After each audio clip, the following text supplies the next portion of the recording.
बिहार सरकार के लिए, सारी विपक्षी पार्टियों के लिए, राजनीति से ऊपर उठ के एक बिहारी होने के नाते, एक अर्थशास्त्री होने के नाते मैं एक रोड मैप प्रस्तुत करना चाहता हूं जिससे कि बिहार में निवेश लाया जा सके, रोजगार सृजन पे काम हो।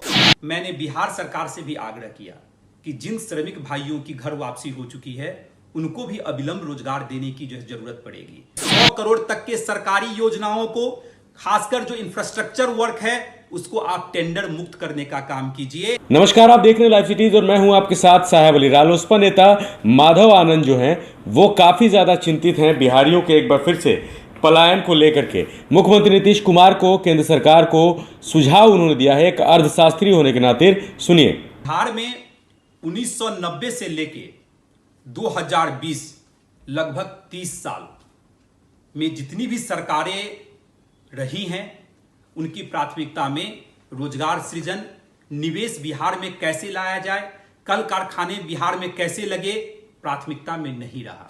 यही कारण है कि विगत 30 वर्षों में लगातार लोगों का पलायन जैसो जारी रहा।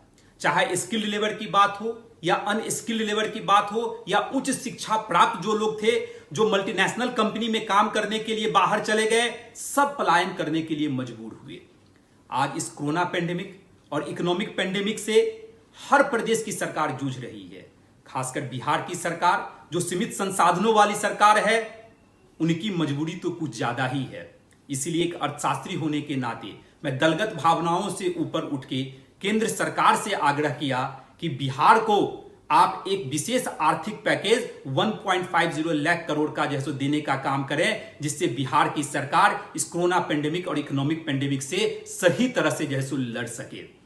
और हमारी मांग को जिन लोगों ने समर्थन किया, मैं उनको धन्यवाद भी देना चाहता हूं।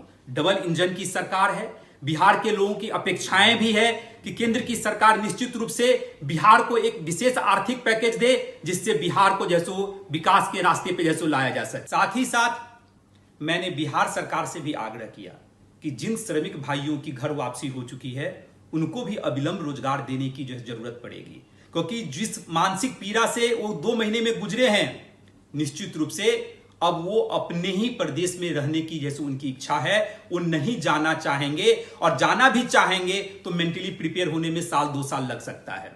इसलिए मैंने बिहार सरकार से आग्रह किया कि 100 करोड़ तक के सरकारी योजनाओं को, खासकर जो इंफ्रास्ट्रक्चर वर्क है, उसको आप टेंडर मुक्त करने का काम कीजिए। आप नॉमिनेशन बेसिस पे पूरी ट्रांसपेरेंसी के साथ भारत के प्रतिष्ठित कंपनियों को आप देने का काम करें, हर डिस्ट्रिक्ट में काम देने का काम करें, जिससे जो श्रमिक जिस जिला से बिलोंग करते हैं उनको वहां रोजगार की प्राप्ति हो सके। ये दोनों मांगे मैंने केंद्र सरकार और बिहार सरकार के सामने रखने का काम किया है। साथ ही साथ मैं ये भी कहना चाहता हूं, जितने श्रमिकों की वापसी हुई है उसकी संख्या लगभग 20 से 25 लाख है और लगभग 5 से 10 लाख लोगों की घर वापसी अभी होनी बाकी है। उच्च शिक्षा प्राप्त बिहारवासी जिन जिन कंपनियों में काम कर रहे थे, आज उनकी भी स्थिति अच्छी नहीं है। वो सारी कंपनियां या तो उनकी सैलरी कम कर देने का काम किया या उनको निकालने की भी धमकी देने का काम कर रही है। उन लोगों की भी घर वापसी की प्रबल संभावना है। बिहार सरकार को उन लोगों को भी सोचने की जरूरत है। मैं बिहार सरकार के लिए, सारी विपक्षी पार्टियों के लिए, राजनीति से ऊपर उठ के एक बिहारी होने के नाते, एक अर्थशास्त्री होने के नाते मैं एक रोड मैप प्रस्तुत करना चाहता हूं जिससे कि बिहार में निवेश लाया जा सके, रोजगार सृजन पे काम हो। और इस सिलसिले में महामहिम राज्यपाल से लेके मुख्यमंत्री जी से लेके विपक्ष के नेता से लेके तमाम पॉलिटिकल पार्टी के जो लीडर हैं, माननीय उपेंद्र कुशवाहा जी से लेके जीतन राम मांझी, मुकेश सहनी जी, प्रदेश अध्यक्ष कांग्रेस मदन मोहन झा जी, सीपीआई सीपीएम, सारे नेताओं से मिलके मैं रोड मैप प्रस्तुत करने का काम करूंगा। साथ ही साथ इस लोकतंत्र का जो चौथा स्तंभ मीडिया है, मीडिया बंधुओं से भी मैं मिलूंगा, उनकी भी सहयोग की बहुत जरूरत है, उनको भी मैं प्रस्तुत करने का ये काम करूंगा। हम सब लोग मिलके ही विकसित बिहार का जो सपना है उसको साकार कर सकते हैं। राजनीति से ऊपर उठ के हम सब लोगों को मिलके विकसित बिहार के लिए काम करना पड़ेगा। और मुझे पूर्ण विश्वास है कि जिसके नेतृत्व में नई सरकार बनेगी 5 साल के लिए,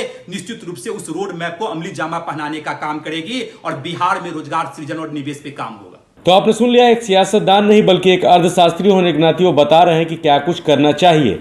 आप लाइव सिटी साथ बने रहिए, आपको बिहार समेत देश दुनिया की तमाम खबरों से लगातार अपडेट रख रहे हैं। अगर अभी तक आपने हमारे यूट्यूब चैनल को सब्सक्राइब नहीं किया है, सब्सक्राइब कर लीजिए, फेसबुक पेज को लाइक करिए और विस्तार से खबरों को पढ़ने के लिए livecities.in पर जाएं।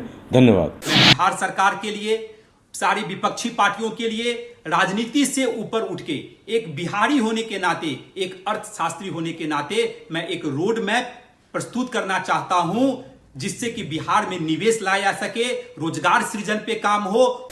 मैंने बिहार सरकार से भी आग्रह किया कि जिन श्रमिक भाइयों की घर वापसी हो चुकी है, उनको भी अविलंब रोजगार देने की जो जरूरत पड़ेगी। 100 करोड़ तक के सरकारी योजनाओं को, खासकर जो इंफ्रास्ट्रक्चर वर्क है, उसको आप टेंडर मुक्त करने का काम कीजिए।